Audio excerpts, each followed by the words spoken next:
and I'm joined now by part of the Mishpacha from the new Broadway musical, It Shoulda Been You, producer Daryl Roth, and Chip Zien, who plays Murray Steinberg in the show. And I have a very, very special guest with me. Actually, she's my guest co-host. It's my Jewish mother, who will...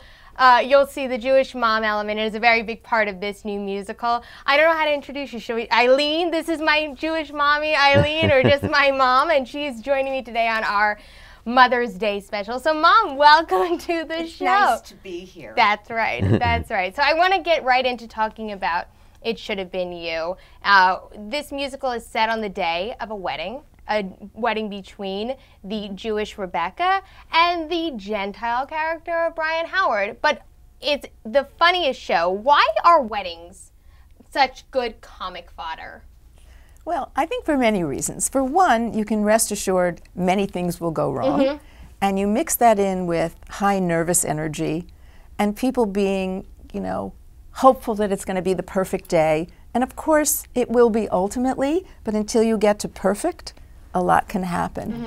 And if you look at it in the way that the show does, which is comic and fun, you know, the worst tragedy, you have to turn it on its heels and make it fun and keep everybody's spirits up because it's a happy day. Chip, what funny moments do you recall from your wedding? My wedding was just a comedy of errors. I mean, it was just unbelievable. First of all, I hadn't arranged to get my wife and I to the marriage itself. So I had to, we went down, we were dressed and we were ready to go, and I had to go down on the street and I had to pay somebody to get out of a cab so I could get to my own wedding. I stopped, we couldn't get a cab. We were going to be late for our wedding. That was. Then the other thing, we got married at the Explorers Club. Oh, that's a beautiful space. Yeah, but there's a gigantic bear. There's a big animal at the staircase, which welcoming you, which was somehow alarming. There was a giant white polar bear. Well, at least it was white. Yeah. Why'd you pick that place? It's a great room. Well, it was kind of fun. But what really also happened was that my friends at the time kept saying I should be tipping everybody during the dinner and before, and by the time I had to settle up at the end of our little wedding, I had run out of money, and I had to borrow money from all of the various guests that had shown up in order to settle up to pay for our wedding. But it was we cried. It was great fun, but it was it was hilariously off in many ways, but it was fun. And memorable. And it's lasted because we're still married, and it's like we've been together forever, my wife and I, Susan. How many years? Well, we got married in 1980. So okay, 35 years. What is that, 35 years? That's wonderful. Yeah. It's one of the longest relationships I've ever heard of.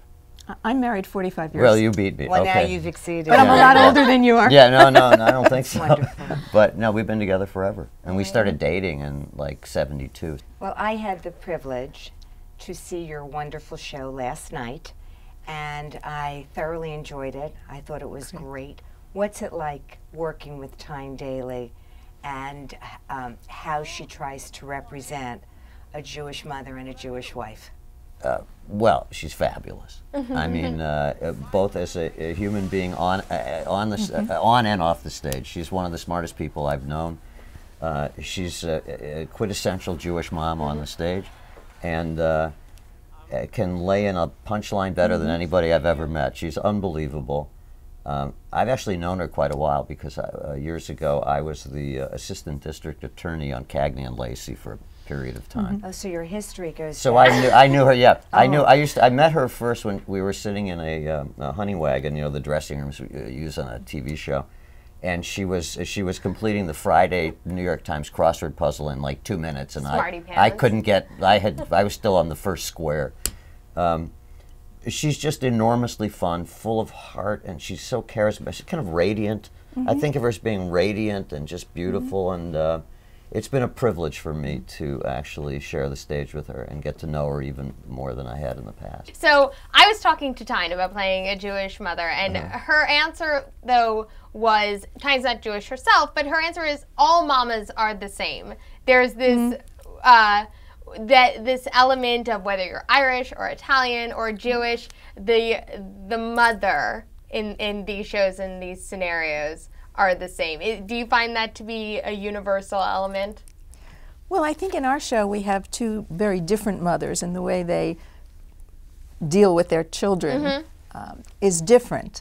But I think that the love that the mothers in our show, and hopefully many mothers, have, the unconditional love they have for their children, is what the end of the story really is about. You know. I really feel that you captured the persona of the Jewish stereotype versus the WASP stereotype In the most issues even down to the wardrobe with the navy jacket and the khaki pants for the men. I thought that was wonderful.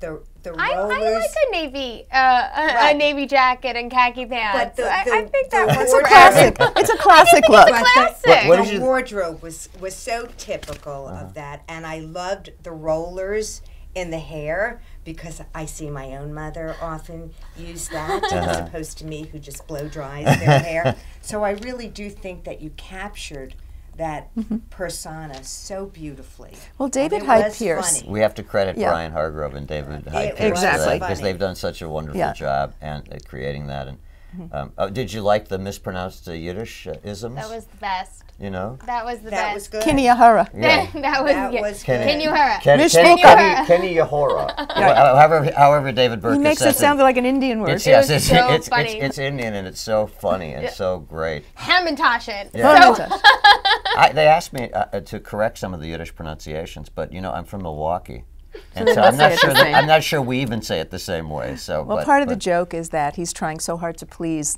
his in-laws to be in-laws, that he's sure. trying to learn He's bought a Yiddish book. He's phrases. bought a book. Right, Like he a bought a little phrase phrase book. book, right? Bought a book. And so he's trying so hard, you know, he's such a good-natured kid. He's really trying to make it work. The show certainly had a twist that I'm not going to reveal, Good. but certainly your audience will enjoy it. Do you think a wedding is good for surprises? I think good surprises are always welcome. Surprises. Yes. Yeah. I think so. I think so, you know. Why not? Make it more memorable than it even is already. I don't think so. Not for me. A good want, surprise is always I welcome. don't know. Not unless like Barbara's walking through the door. We're talking Barbara Streisand? Is there another?